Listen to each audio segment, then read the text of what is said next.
My older brother returned from his business trip in Paris with 2 shopping bags. One held an Hermes Birkin in classic gold Togo leather. The other a Chanel classic flap in black caviar. He went to my sister's bedroom first. By the time he made it down the hall to my room, both shopping bags were gone. All that was left in his hands was a box of hazelnut chocolates you could buy at any corner drugstore. I wanted to tell my fiancé Colin about it. I needed to vent, but when I tracked his location to the boutiques on 5th Avenue and walked in, I found him leaning against the glass display counters, agonizing over 2 necklaces. One was a Bulgari Diva's dream pendant. The other was a B.01 ceramic ring studded with diamonds. Which one should I give to your sister? He looked genuinely torn. My chest caved in, but I didn't dare go home to cry. Instead, I hid in a quiet marble-tiled alcove near the mall's fitting rooms, pulling out my phone. I opened my messages and began typing through blurred vision to a guy I'd met in an online lobby 6 months ago. My brother called me greedy, but I didn't even ask for a bag. Am I really that greedy? Colin is supposed to be my fiancé, but he's buying high jewelry for my sister. Am I just being petty? The message is delivered. A moment later, a voice note popped up on my screen. Why don't you just be with me? However many bags, however many diamonds you want, I'll give them all to you. I'd only ever give them to you. And I promise no one would ever call you greedy or petty again. Froze. The sheer shock of it literally stopped my tears. For half a year, I had been chatting with this person whose screen name was simply gold. Their profile picture a blank white square. We had met through a co-op video game, and this was far from the first time I had cried to them. But usually, gold only ever typed back, offering patient, quiet comfort. I had always assumed gold was a gentle, soft-spoken girl. That was why I felt so safe pouring my heart out. But the voice that just played from my phone was undeniably male. It was a deep, unhurried baritone, smooth and dangerously tender. A second voice note appeared. Press play. More than that. If you were ever in danger, I'd save you. Only you. I can promise you that much, the man's voice murmured. Quiet gravity grounding every word. Think about it. I listened to it again. A sharp ache flared at the bridge of my nose. The tears I thought I had stopped suddenly spilled over my lashes, hot and heavy. It wasn't that I loved to cry. It was just that most of the time I didn't know how to swallow the pain. When I was 5, my parents divorced. To better care for my chronically ill older sister Bella, my mother took her across the country to live in Los Angeles. My brother, John, and I were left in New York with my father. 3 years ago, my father died in a multi-car pileup. Last year, my mother succumbed to breast cancer. But ever since John flew to California and brought Bella back to live with us in the New York townhouse, I realized I was no longer allowed to cry in my own home. Mia, your sister's heart condition acts up when she's stressed. Are you trying to make her sick? What are you even sulking about, crying like that? How do you think it makes Bella feel? That was what John always said. After being scolded enough times, I didn't even dare pull the covers over my head to weep in the dark. When the weight of it became too much, my only option was to flee the house and hide in the white noise of a crowded public space. Colin was the match my father had arranged for me before he passed. Our families moved in the same wealthy circles, and it was a quiet, understood agreement. In the beginning, Colin used to look out for me. When he found out John was bringing Bella gifts every single evening and ignoring me completely, he would hold my hand and say, "Why don't we just get married the second you graduate? Once we're married, whatever you want, I'll buy it for you, okay?" When Bella took a liking to a wooden sculpture I had carved myself, and John screamed at me for refusing to give it to her, Colin had been furious on my behalf. "It's your art. Why the hell should you have to give it up?" he had told me. "Mia, don't you dare back down. You hear me?" That was how it was until 4 months ago when John brought home a custom haute couture gown. I happened to be in the hallway when he handed the garment bag to Bella. I had only lingered for a second, my eyes catching on the intricate bead work. Out of nowhere, John snapped, "Mia, have you ever lacked for anything in your entire life? Why do you always have to covet what belongs to your sister? Get out. Don't come back until you figure out what you did wrong. I sat on the limestone steps of our front porch for the entire night. The next morning, Colin came by to pick me up. Seeing me shivering in the autumn chill, he was immediately sympathetic. It's just a dress. How could John kick you out over that? Mia, are you crazy? Why didn't you fight back? But then the heavy oak door opened and John walked out with Bella right behind him. Colin's voice died in his throat. He stared. That was the very first time Colin ever laid eyes on my sister.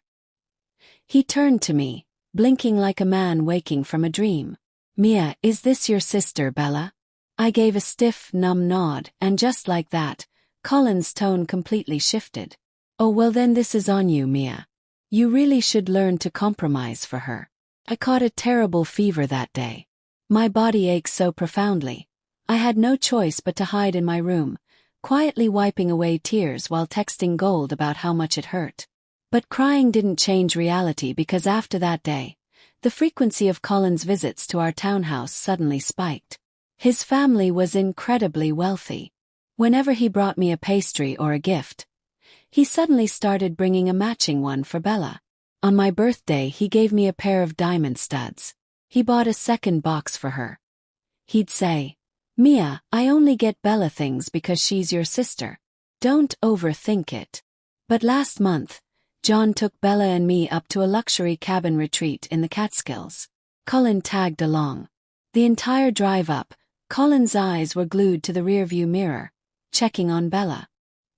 He asked her if she was cold, if she was hungry, if the winding roads were making her dizzy. He didn't ask me a single question.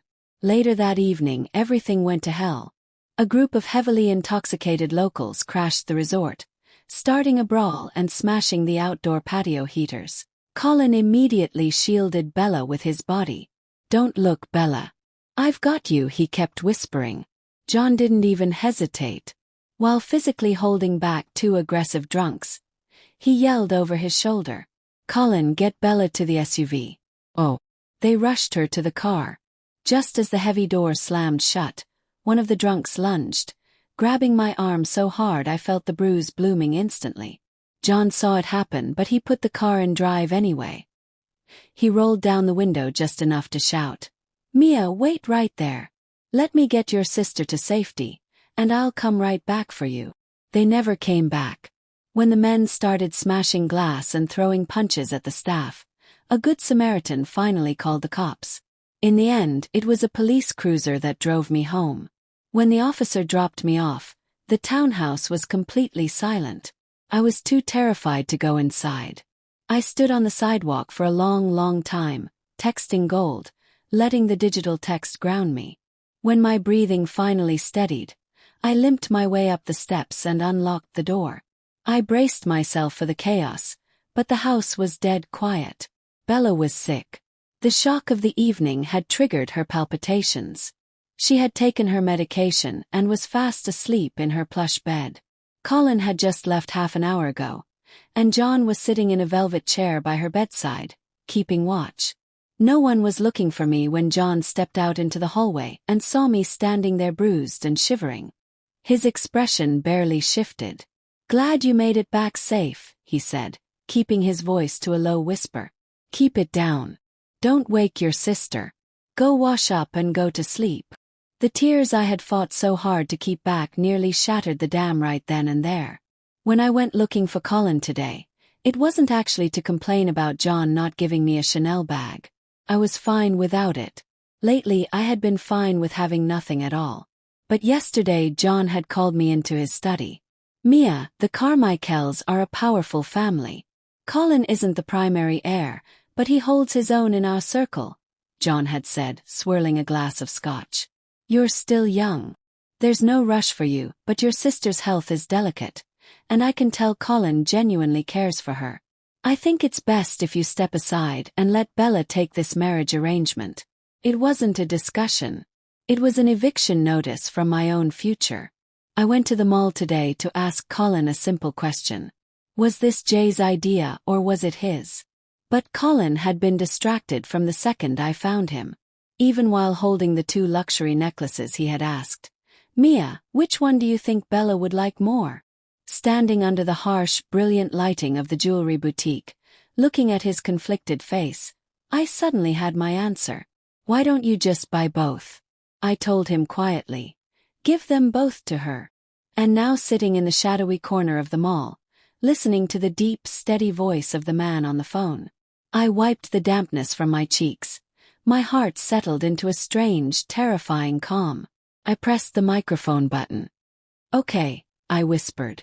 "Let's be together." By the time I dried my eyes and took an Uber home, dusk had fallen.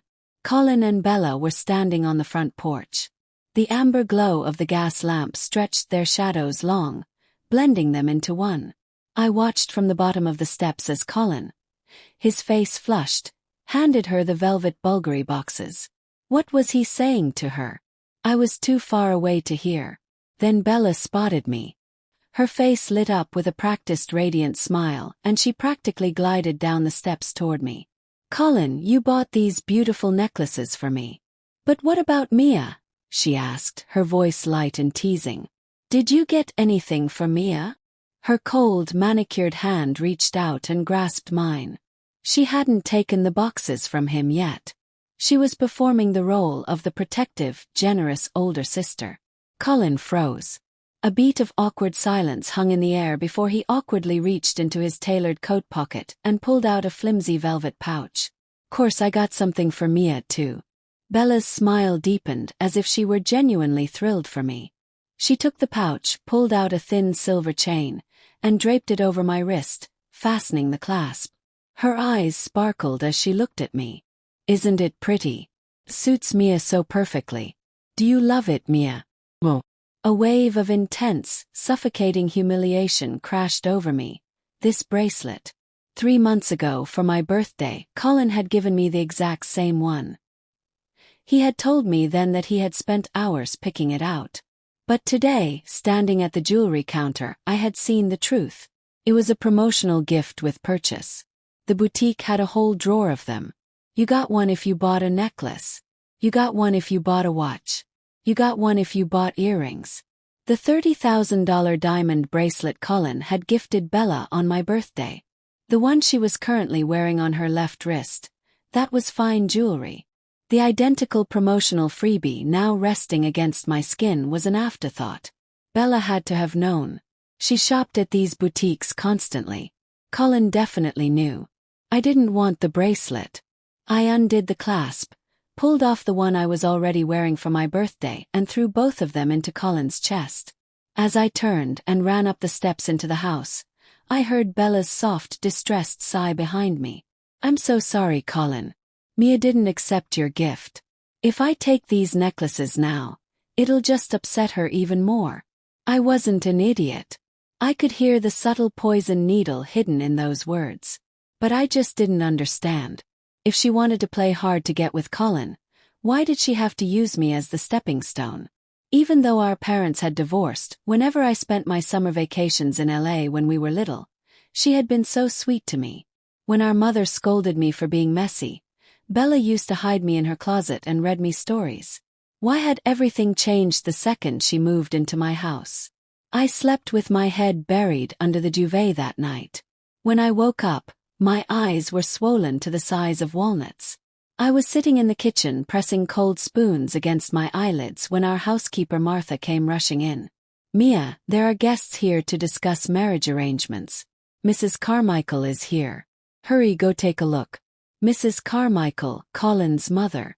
I blinked, confused. Martha was already pulling me up from the stool. Martha knew about the unspoken engagement my father had arranged with the Carmichaels, but she didn't know John was planning to swap Bella in my place, and she certainly didn't know Colin had already shifted his affections. Sure enough, when I reached the top of the grand staircase and peered into the living room, Mrs. Carmichael was seated on the velvet sofa. But she wasn't alone. Sitting opposite her was an incredibly elegant, strikingly beautiful woman I had never seen before. Seeing me on the landing, Mrs. Carmichael's smile turned brittle and strained. "Oh, Mia's home too." At her words, the other woman's eyes lit up. A warm, genuine smile broke across her face. "Are you Mia?" I nodded slowly, my eyes sliding past the two matriarchs to look at John. I had never seen my brother look this ecstatic. He was practically vibrating with excitement, though he was trying hard to maintain a veneer of corporate humility. "Well, we are in the 21st century now. We don't believe in arranged marriages in the traditional sense," John was saying, adjusting his cuffs. "An alliance of this magnitude. I really must consult with my sister first." He turned to Martha. "Go upstairs and bring the eldest Miss Davis down." The elegant stranger immediately held up a hand, halting him. "The eldest?" she asked, her brow furrowing slightly. No, there's been a misunderstanding. The girl our family is here to propose to Igia." Mrs. Carmichael sat frozen, staring into her teacup, a humiliated flush creeping up her neck. A sharp prick of shock hit my chest. I instinctively looked at John. John's triumphant smile faltered. He looked incredibly displeased that Bella wasn't getting to choose between two elite suitors. He frowned at the elegant woman. Mrs. asked her, "Are you absolutely certain you mean Mia and not Bella?" Before she could answer, a cold, authoritative voice drifted in from the grand entryway. "We are certain." I whipped my head around. A man stood in the foyer, dressed in a sharp black overcoat and tailored trousers.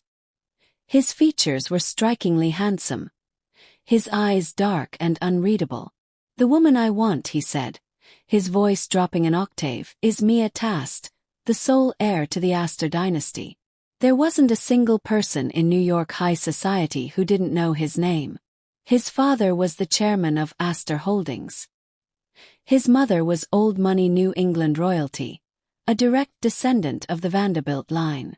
They were without question one of the top 3 most powerful families on the East Coast. Gold was him. I stared blankly at the man walking into my living room. He was breathtaking. Broad shoulders, narrow waist. He looked like he had stepped straight out of a Tom Ford campaign. He stopped at the base of the stairs, looked up at me and offered a soft, private smile. "We meet again, Mia." The breath finally caught in my lungs. It was him. The voice was exactly the same. I lowered my eyes, my fingers gripping the mahogany banister to hide my trembling. "We meet again." Theo's dark gaze flicked to my swollen red eyelids. For a fraction of a second, his jaw tightened. When he turned to look at my brother, the smile remained on his lips, but the warmth in his voice was completely gone. "Mr. Davis, do you have a problem with my judgment?" John offered a sycophantic, nervous laugh. No, of course not." "Then why did I just hear you question whether Mia was the one I wanted? Did you assume I'm incapable of recognizing the woman I have feelings for?" His tone was sharp, lace with a double meaning that cut through the room like glass. John's laugh turned stiff. He shot me a dark covert glare. I couldn't tell if it was a warning or an accusation. "How could I ever assume that?" John muttered. Theo dismissed him entirely. He turned his attention back to me, and the ice in his voice melted instantly into something akin to a spring breeze. "So Mia," he asked gently, "this arrangement, do you accept?" It felt like he was holding up the sky for me, like he was coaxing me out of a dark corner. For some inexplicable reason, an ache rose in my throat. I wanted to say yes. We had agreed to it last night, but the moment I opened my mouth, a frantic voice interrupted from the top of the stairs. "Is that you, T?" It was Bella. She had slipped out of her room and was now standing on the landing above me, staring down at Theo with a mixture of breathless joy and engineered shyness. Tang, why was she speaking to him so informally? My chest tightened. My fingers gripped the banister harder. Bella had already composed her features into a picture of elegant grace as she descended the stairs, bypassing me entirely. 5 years ago at the Ivy League debate tournament in Boston, I was the second speaker for the opposition. Do you remember me? Did Theo remember her? Was he going to be just like Colin? Was he going to see Bella shining in the spotlight and immediately forget I existed? Was he going to be like John? The second Bella entered the room, all the gravity shifted to her. I stared at Theo, my stomach tying itself into a sickening knot. But Theo just looked at her. His gaze swept over Bella's perfectly made-up face without a flicker of recognition. Without missing a beat, he asked in a voice made of absolute frost, "Who are you and why on earth would I remember you?" Bella's radiant smile shattered. Seeing her shock, John desperately tried to salvage the situation. "Oh, so Bella and Mr. Astor are old acquaintances. Well, looking at it that way, it must be destiny that you two reunited in my home today." Destiny. But Theo came here for me. It felt like someone had poured battery acid straight into my chest. The sour burning sting rushed right behind my eyes. Terrified that John would notice and reprimand me again, I ducked my head, trying to blink away the blurriness. Then Theo's voice sliced through the tension. "Mr. Davis, it was a collegiate debate tournament. By your logic, I'm destined to marry half the corporate litigators in Manhattan." He paused and I heard his footsteps move closer to the stairs. "Mia." His voice was back to that soft, steady rhythm. I looked up straight into eyes that held absolutely no doubt. "You haven't answered my question yet. Will you marry me?" It was as if a warm gust of wind had swept through the suffocating house, blowing away the dust and leaving nothing but sunlight. In that moment, I didn't care about John's suddenly furious expression. I didn't care about Bella, who was standing there, pale and trembling on the verge of tears.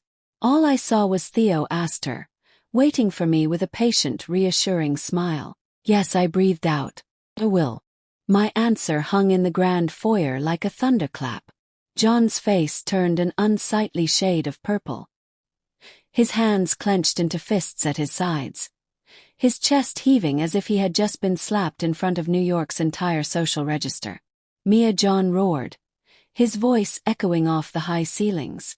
"Have you completely lost your mind? You're engaging yourself to a man you just met right in front of Colin's mother. What kind of shameful, ungrateful child are you? A child who knows her own worth." Theo cut in smoothly. He didn't raise his voice. He didn't have to. He simply shifted his posture, stepping slightly in front of me, his tall, broad-shouldered frame shielding me entirely from Jay's fury. Mrs. Astor lifted her chin, her eyes flashing with dangerous amusement as she looked at John. "Mr. Davis, I suggest you mind your tone when speaking to my future daughter-in-law. My family did not come here to listen to you berate the girl your late father entrusted to your care. Mrs. Disaster. You don't understand." John stammered, frantically trying to regain his footing as his eyes darted between Theo and his mother. "Mia is immature. She's impulsive. She's acting out because of a petty sibling rivalry. Bella is the elder sister. She's refined, educated, and currently standing on the stairs dramatically clutching her chest." Theo interjected, his dark eyes fixing onto Bella with icy contempt. Right on cue, Bella let out a breathless, tragic whimper, swaying precariously against the banister. "John," Bella gasped, her voice fragile, barely a whisper. My heart, it hurt so much." In the past, the moment those words left her mouth, the entire house would spin out of control. John would drop everything, run to her side, call 3 private specialists, and scream at me for daring to exist in the same breathing space as her. John's instincts kicked in immediately. He turned to rush up the stairs. "Bella, hold on. I'm coming." Colin's mother, Mrs. Carmichael, looked at the spectacle with sheer disgust. She stood up from the sofa, smoothing her designer skirt with sharp, abrupt movements. "Well," Mrs. Carmichael sneered, looking at John with open disdain, "it seems the Davis household is far too chaotic for civilized company. Since it's clear where your priorities lie, Mr. Davis, my family will formally withdraw from any discussions regarding a match with your house. Good day." She didn't even look at Bella as she marched out the door. John froze on the 3rd step, caught between chasing Mrs. Carmichael to save his business ties and rushing up to Bella, his face contorted in sheer agony. Meanwhile, Theo didn't give Bella a single glance. He reached out, his warm, broad palm gently wrapping around my cold fingers. "Do you have everything you need here, Mia?"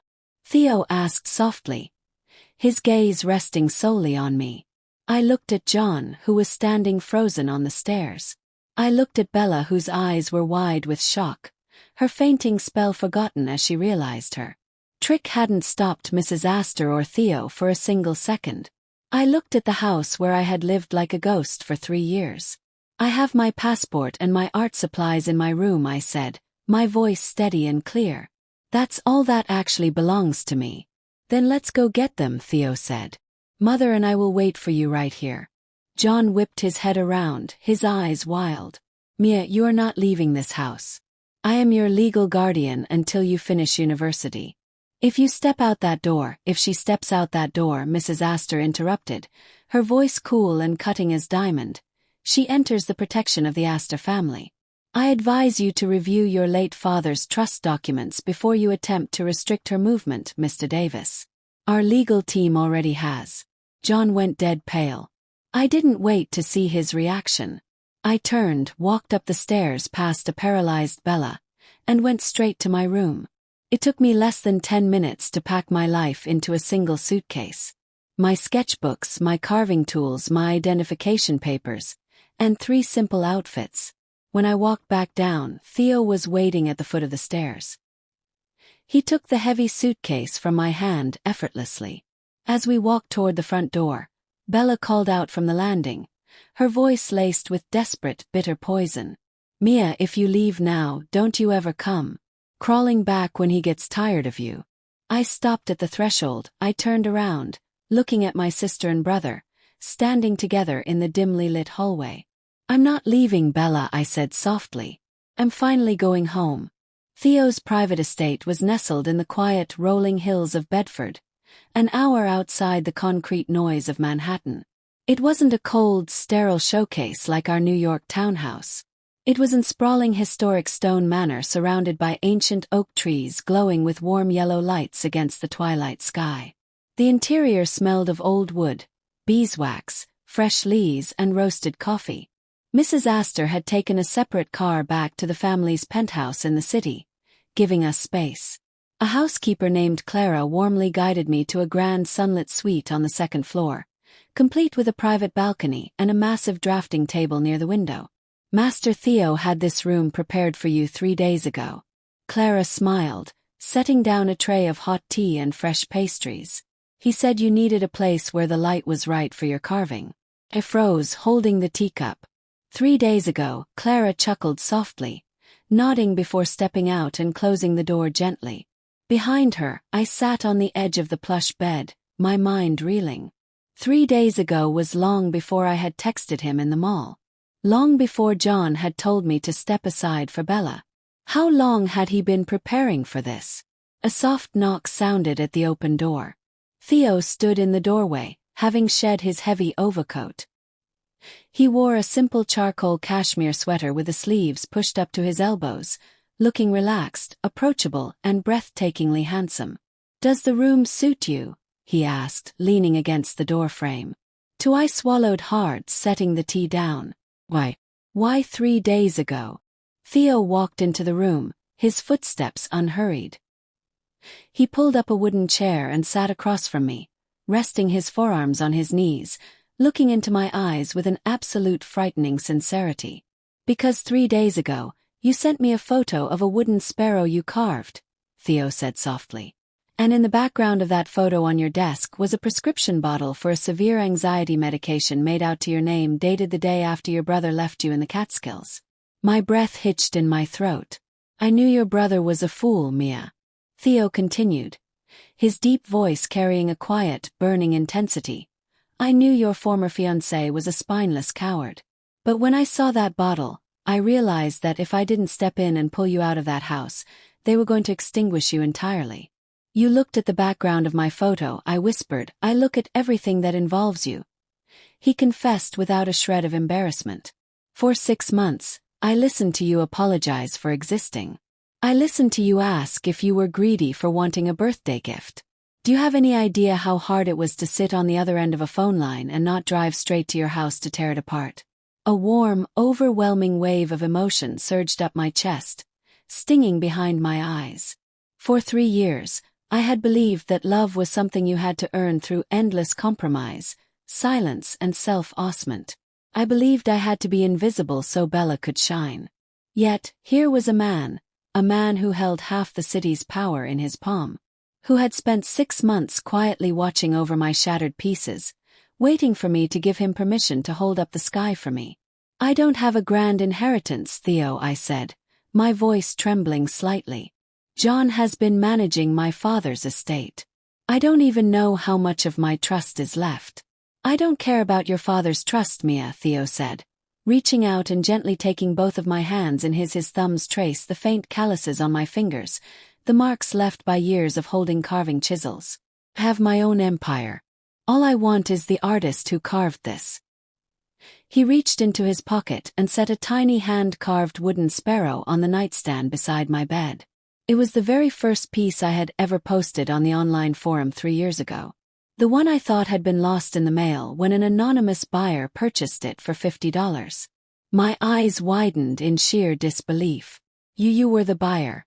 "I've been your patron for 3 years, Mia."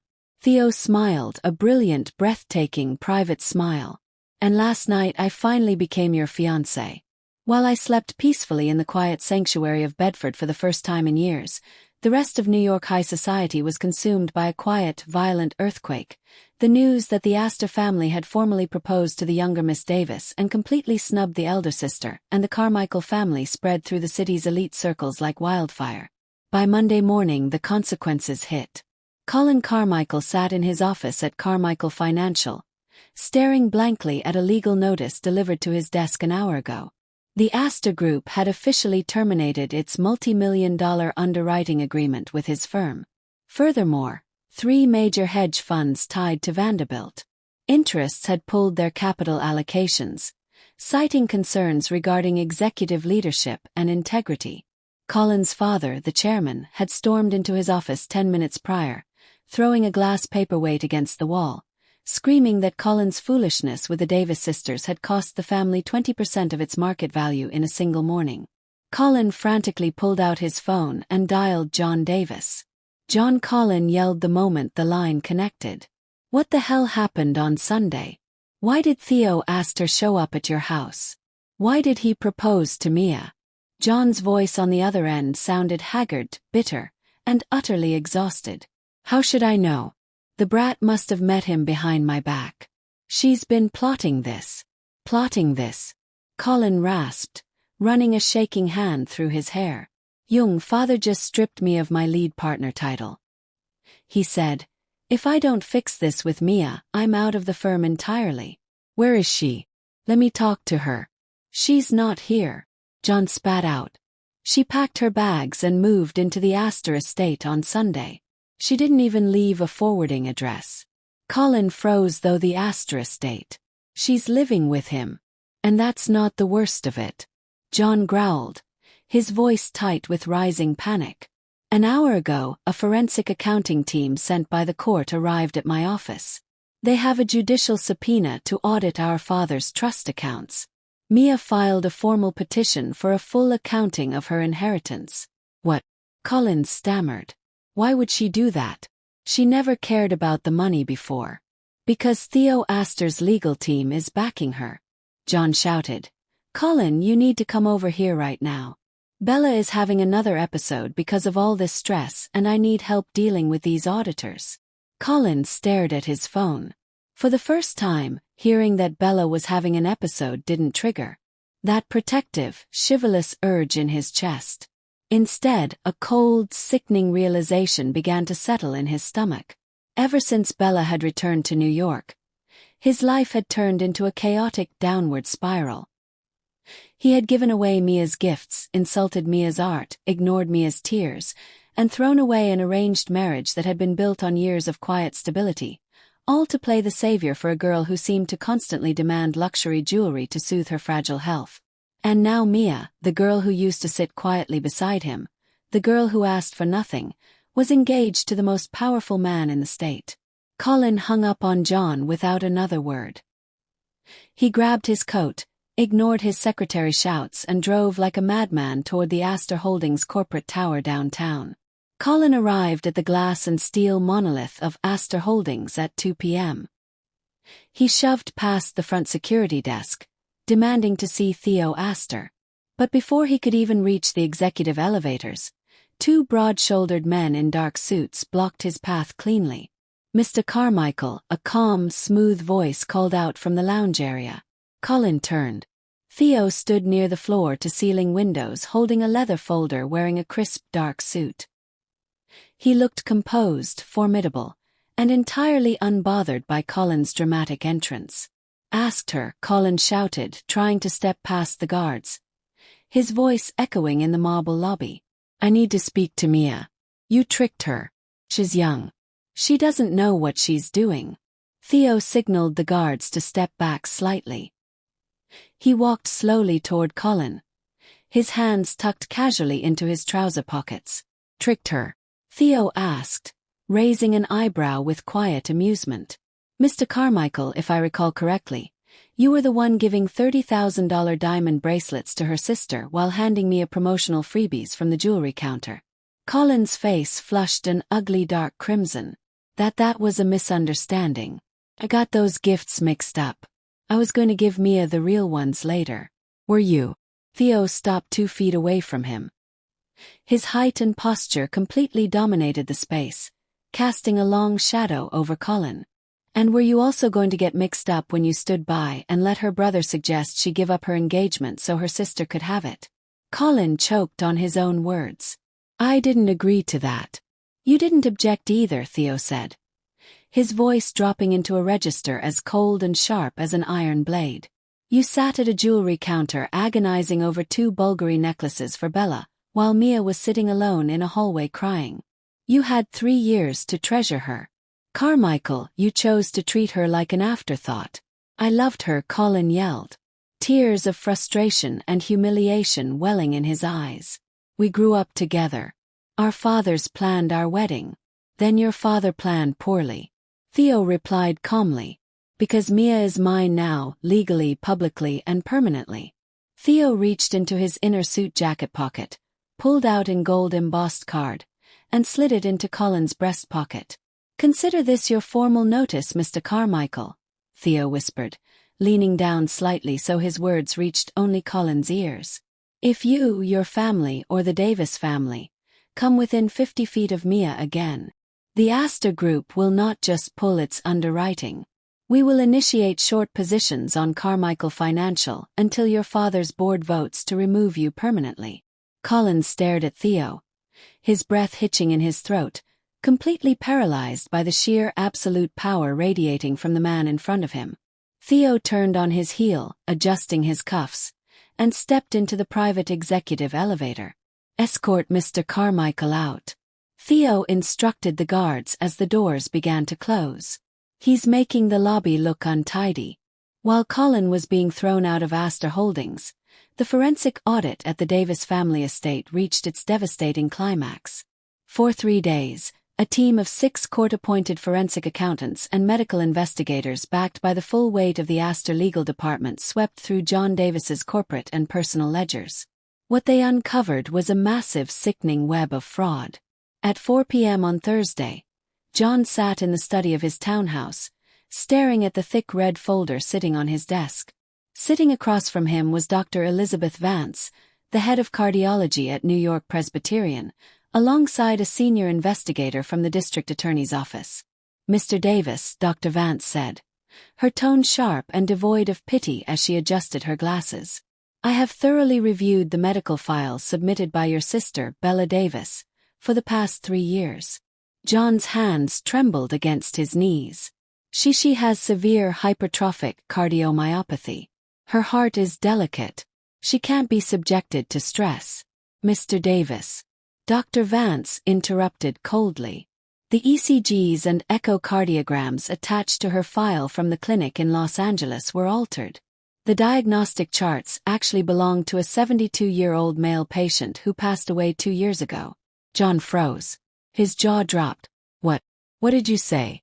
"Your sister's actual cardiac function is perfectly normal," Dr. Vance stated flatly. "Her palpitations and episodes are nothing more than mild anxiety. Symptoms likely induced by the heavy anti-anxiety medication she has been illegally acquiring through private prescriptions. The room went deathly silent. "No," John whispered, shaking his head frantically. "No, that's impossible," Em said. "Mom told me before she died that Bella was fragile. Bella cried every night in LA. Your sister used a fake medical diagnosis to extract over $1.22 million from your late father's estate trust over 36 months, the DA investigator added, slapping a second document onto the desk. "Furthermore, Mr. Davis, our financial audit shows that you illegally transferred $400,000 from your sister, Mia's restricted trust account to cover Bella's personal credit card debts and luxury purchases in Europe last year." John's mind went completely blank. The walls of his study seemed to cave on. $400,000. He had taken his younger sister's inheritance, the money their father had left, specifically to protect Mia, and funneled it directly into Bella's luxury shopping sprees, all while screaming at Mia that she was greedy for looking at a designer bag. That's corporate embezzlement in breach of fiduciary duty." John stammered, his face turning paper white. "Precisely," the investigator said, pulling out a pair of steel handcuffs. "John Davis, you are under arrest." Just then the study door flew open. Bella walked in wearing a delicate silk robe, holding a cup of tea. Her face painted in her usual pale, sorrowful makeup. "John, sweetie." Bella winded her voice sweet and high. "The auditors are making so much noise downstairs. Can you tell them to leave? My head is hurting again." She stopped mid-sentence. She saw the police officer. She saw the open medical files on the desk. She saw Dr. Vance looking at her with cold professional disgust. "Bella," John whispered, turning his head slowly to look at her. His eyes were bloodshot, filled with a horrific, shattering realization. "The clinic in LA, the heart condition. You lied to me." Bella's teacup slipped from her fingers. Crash! The porcelain shattered against the hardwood floor. Hot tea splashing across her bare feet. "John," Bella stammered, her fake, fragile posture instantly collapsing into panic. "John, listen to me. I was scared. I thought you would love me more if I wasn't sick. I did it for us. You lied to me." John roared, throwing himself across the desk, knocking over his chair, screaming like a wounded beast. "I gave you everything. Threw me out in the cold for you. I stole my sister's money for you. You destroyed my life." The police officer grabbed John, pinning his arms behind his back as he thrashed and wept hysterically. Bella backed away into the hallway, screaming as two more officers stepped into the foyer with a warrant for her arrest on charges of grand larceny and medical insurance fraud. The house that had been built on lies, cruelty, and stolen love crumbled to dust in less than 30 minutes. 6 months later, the spring sun shone bright and warm over the Chelsea Arts District in Manhattan. Outside the grand glass doors of the Astor Gallery of Modern Art, a massive silk banner hung high against the brick facade. Mia Davis, The Unbroken Thread, a solo exhibition of fine wood sculpture and architectural art. The gallery was packed with international art critics, high society collectors, journalists, and gallery owners. In the center of the main hall stood a magnificent 6-foot-tall wooden sculpture carved from a single block of ancient English oak. It depicted a soaring falcon breaking free from an intricate thorn-covered cage, its wings polished to a breathtaking liquid sheen. It was titled The Sanctuary. A prominent art critic from the New York Times stood before it, wiping a tear from his eye, murmuring to his colleague, "It's extraordinary, the emotional raw power in the grain. She's the most brilliant young sculpture this city has seen in a decade." I stood near the entrance of the exhibition, wearing an elegant floor-length ivory silk gown. My hair was styled in loose, radiant waves, my skin glowing with health, peace, and absolute confidence. Around my neck sat a simple, breathtaking platinum pendant holding a rare raw yellow diamond, a gift from Theo's mother on the day our wedding date was set. An arm wrapped gently around my waist from behind, pulling me back against a broad, warm chest. I leaned back comfortably against Theo, smelling his familiar, comforting scent of cedar and rain. "They just sold the falcon sculpture," Theo whispered into my ear, his deep voice, sending a pleasant shiver down my spine. A museum in London bought it for $800,000.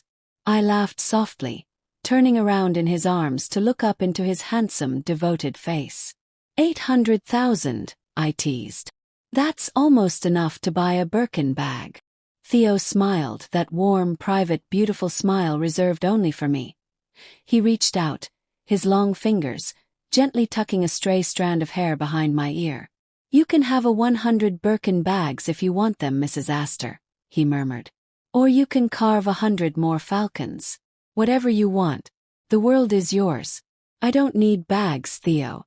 I smiled, wrapping my arms around his neck, looking into eyes that held my whole universe. I already have everything I ever wanted. Across the crowded gallery floor near the public entrance, two figures stood outside on the sidewalk behind the glass doors. John Davis stood in a threadbare rumpled coat. He had avoided prison through a plea bargain that required him to liquidate all his personal assets to pay back the $400,000 he had stolen from my trust. He now worked as a mid-level clerk at a small logistics firm living in a cramped studio in Queens. Beside him stood Bella. Her fragile act was completely gone. She wore cheap, outdated clothes, her face gaunt, her eyes hollow and bitter. After serving 3 months of community service for fraud and being blacklisted by every social circle in New York, she worked night shifts at a call center. And a few feet away from them, standing alone in the rain, was Colin Carmichael. He had been demoted to a desk researcher at his father's firm. His reputation ruined, his engagement prospects dead. The three of them stood outside in the cold spring rain, looking through the crystal-clear hourglass windows of the warm, illuminated gallery. They watched the girl they had stripped of everything. The girl they had left in the cold. The girl they had called greedy, petty, and worthless. Standing at the apex of the art world, wrapped in the arms of the most powerful man in the state, glowing like pure, unbroken gold. I caught their reflection in the glass for a fraction of a second. I didn't glare. I didn't smile in triumph. I didn't feel anger, nor did I feel pity. I simply turned my back on the cold glass, took Theo's hand, and stepped forward into the bright, warm sunlight of my own.